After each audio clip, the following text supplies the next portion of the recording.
when America and Israel launched their war on Iran back in February, most observers expected Iran would choke off shipping in the Strait of Hormuz.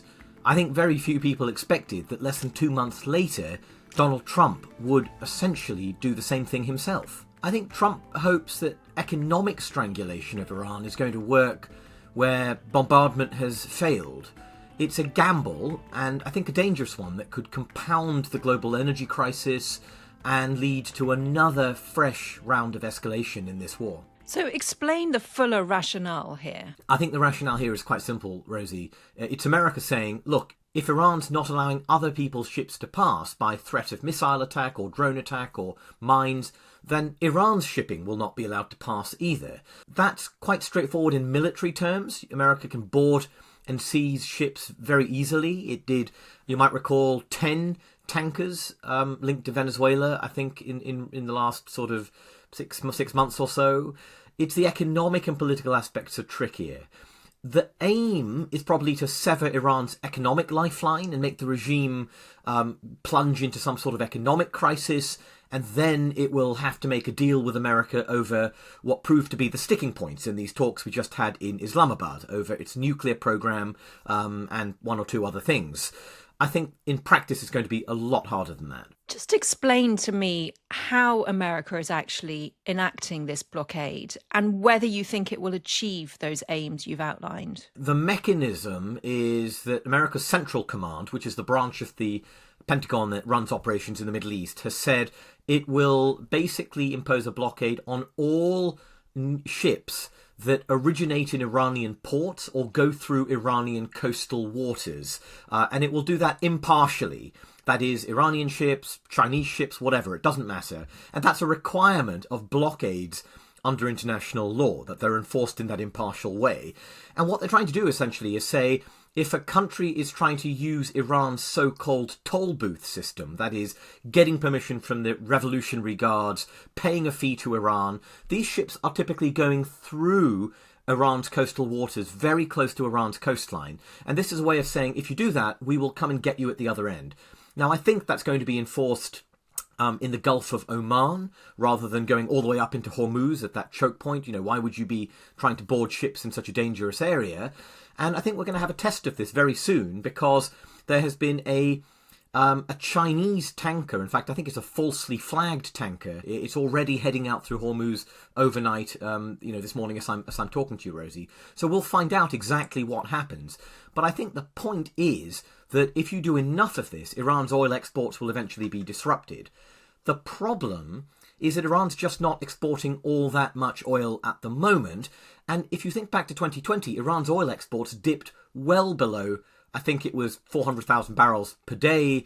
That was when Trump tried to crush Iran's economy, and Iran survived that. And so my concern is Iran can endure months of this pressure. You know, it can print money, it can sell something like 100 million barrels of oil it has some floating storage off Malaysia or China, and it can get credit lines off some of its buyers. So all in all, my concern is this will take far longer to essentially bring Iran to its knees than I think Donald Trump can stomach. So you think Iran can endure this, but what impact will it have on energy markets?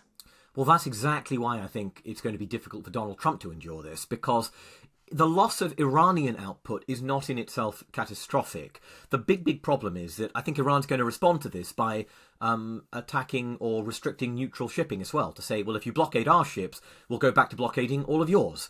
And what that will do is it will really trap this massive volume of Gulf supply, which has been trapped for months, and Iran's not going to allow that to come out. That's a big problem, right? Because importers will have to then draw down stocks that are already very limited. I think that will probably push Brent crude futures to $150 a barrel by the end of April. And if you factor in potential Iranian strikes on energy facilities, as we saw in previous weeks, then and also the prospect that the Houthis in Yemen join this war as well, which they were very cagey about.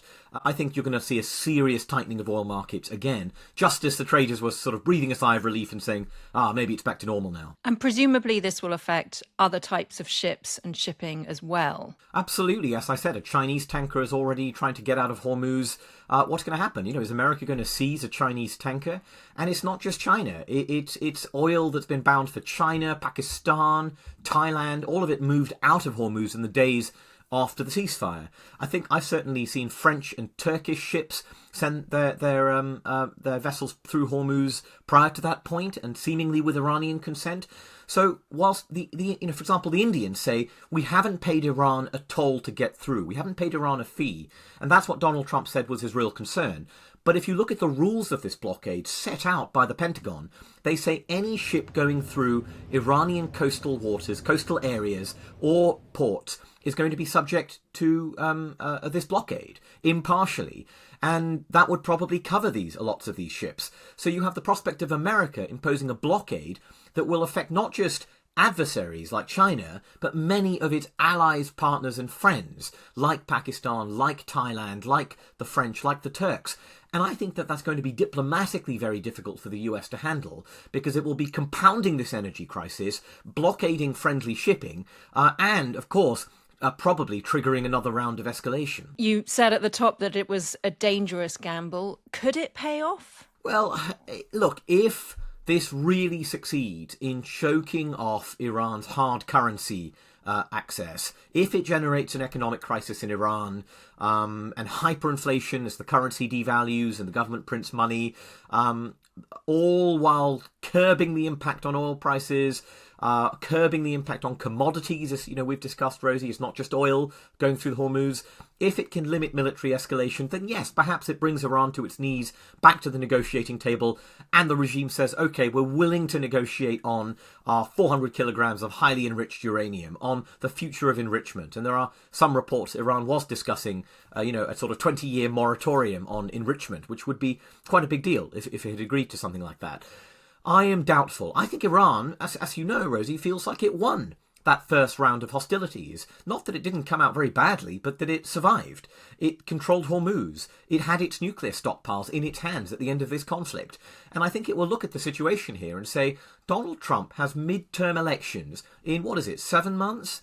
The oil price is rising, petrol prices are rising, gas prices are rising.